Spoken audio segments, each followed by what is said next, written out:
محفل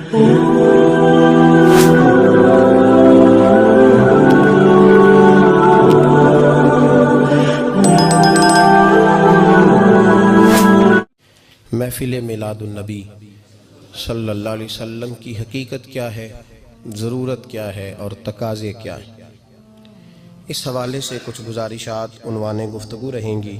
دعا ہے اللہ تبارک و تعالی اپنی ناراضگی والے جملے سے محفوظ فرمائے، اپنی رضا والی بات کرنے کی توفیق عطا فرمائے۔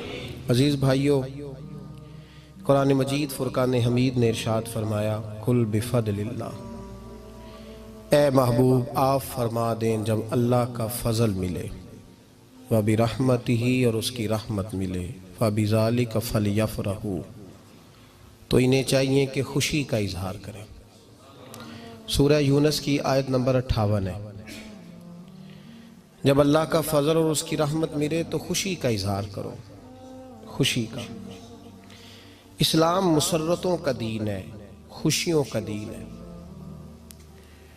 نبی پاک سید عالم صلی اللہ تعالیٰ علیہ وسلم کی مسکراہٹ کے اندر وہ حسن تھا کہ کائنات ساری حضور کی مسکراہٹ کی وجہ سے ہی مسکرا رہی ہے۔ حضرت جریر ابن عبداللہ رضی اللہ تعالیٰ عنہ حضور کے صحابی ہیں، وہ فرماتے ہیں کہ جب حضور مدینہ طیبہ تشریف لائے تو میں ملاقات کے لیے حاضر ہوا۔ پہلے دن میں حضور سے ملا تو نبی پاک مسکرا رہے تھے۔ پھر 10 سال میں حضور کو دیکھتا رہا، اور حضور کے وصال سے چند دن پہلے میری جو آخری ملاقات ہوئی تو اس میں بھی میں نے اپنے نبی کو مسکراتے ہی دیکھا ہے۔ اور فاضل بریلوی رحمۃ اللہ تعالیٰ علیہ نے تو اس تخیل کا اور رنگ میں لیا ہے۔ وہ کہتے ہیں حضور کے مسکرانے سے ہی دنیا مسکراتی ہے۔ فرماتے ہیں جس کی تسکی سے روتے ہوئے ہنس پڑے۔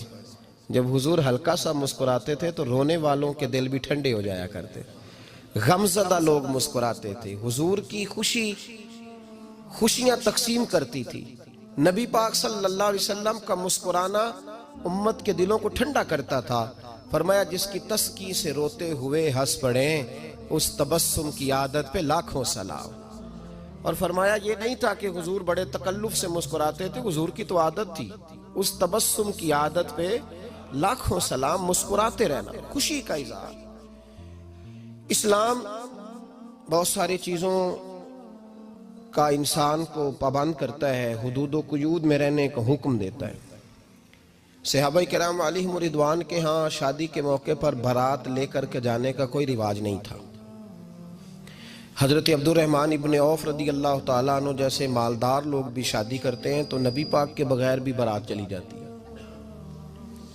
کوئی کانسیپٹ نہیں اس طرح کا کہ ڈھیروں بارات لے کے جائی جائے۔ حضرت عبد الرحمن ابن عوف کہتے ہیں میں حضور کی بارگاہ میں آیا تو سفید کپڑے پر پیلا زرد نشان تھا۔ حضور نے فرمایا کیا ہوا، یہ داغ کاہے کا؟ عرض کی حضور کل میں نے نکاح کیا تھا۔ تو محبوب نے جو ارشاد فرمایا اس میں فرمایا بڑی اچھی بات ہے، ولیمہ ضرور کرنا، چاہے ایک بکری ہی ذبح کرنا۔ بارات نہیں لے کے جائی جاتی تھی، ولیمے کا حکم دیا۔ اور بخاری میں نبی پاک نے یہ بھی فرمایا جب تمہیں کوئی ولیمے کی دعوت دے تو جایا کرو۔ اچھا، اب شادی کے موقع پر جو بارات لے کے جائی جاتی ہے تو اگرچہ حضور کی سنت نہیں، لیکن اسے ہم حرام نہیں کہتے، اسے ہم ناجائز نہیں کہتے۔ ہم نہیں کہتے کہ یہ تو نے غلط کیا، اگرچہ لے جانا حضور سے ثابت، اس مروجہ انداز میں ثابت نہیں اس طرح ہمارے ہاں جاتے ہیں، لیکن ہم پھر بھی اسے ناجائز۔ کسی صحابی نے اپنے بچے کی شادی پر اپنے گھر میں لائٹنگ نہیں کرائی، لیکن آپ کو دنیا کا کوئی عالم یہ فتویٰ نہیں دے سکتا کہ لائٹنگ کرانا حرام ہے۔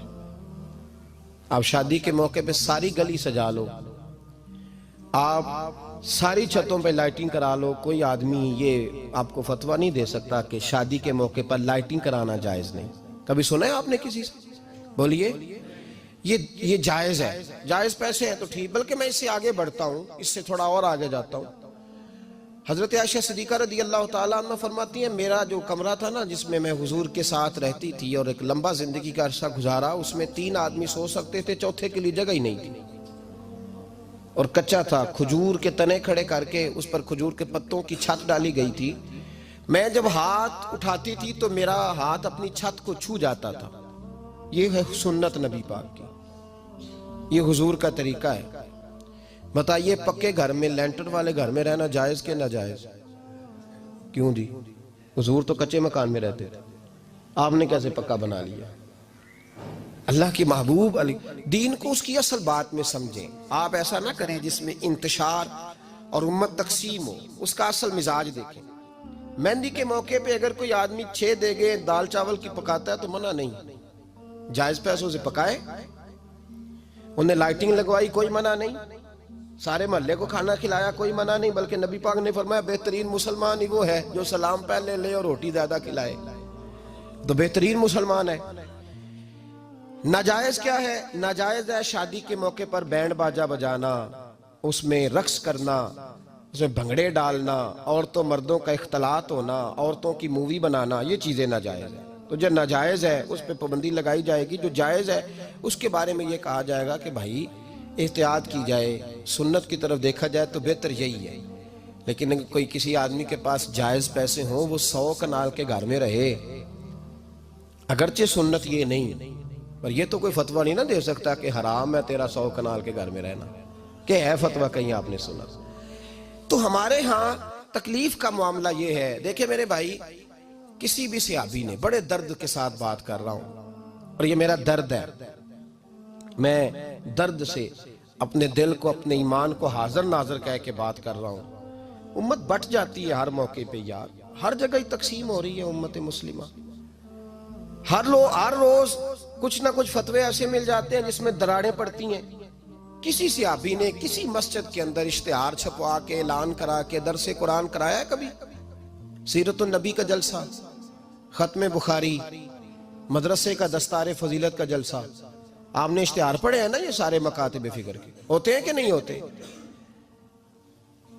کسی صحابی نے اس طرح، وہ تو روز درس قرآن دیتے تھے، لیکن اس طرح اشتہار چھپوا کے، پوسٹر لگا کے، اور مصر سے کسی صحابی کو اسپیشل بلوا کے یا یمن سے بلوا کے مسجد کے اندر کبھی درس قرآن کے اجتماعات کرائے، سیرت النبی کے جلسے، ختم بخاری کے؟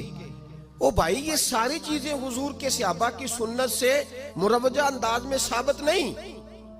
مجھے بتا میرے بھائی، میں درد کے ساتھ تجھ سے سوال کرتا ہوں کہ سیرت النبی کے جلسے میں تو پشاور سے مولانا بلائے، پنڈی سے بلائے، تو گجرات اور کراچی سے لوگوں کو بلا کر کے اگر سیرت کا جلسہ کرائے، اور تو اس میں ایک آدمی کو کراچی سے بلوایا جا رہا ہے تو تو نے اس کو 20,000 کی ٹکٹ بھی دی، اور اشتہار پہ بھی جلسے پہ خرچ ہوا، پھر لنگر بھی پکا، کھانا بھی تو نے کھلایا، نہ تجھے کوئی بیوہ یاد آئی، نہ تجھے کوئی مسکین یاد آیا، نہ تجھے کوئی غریب یاد آیا؟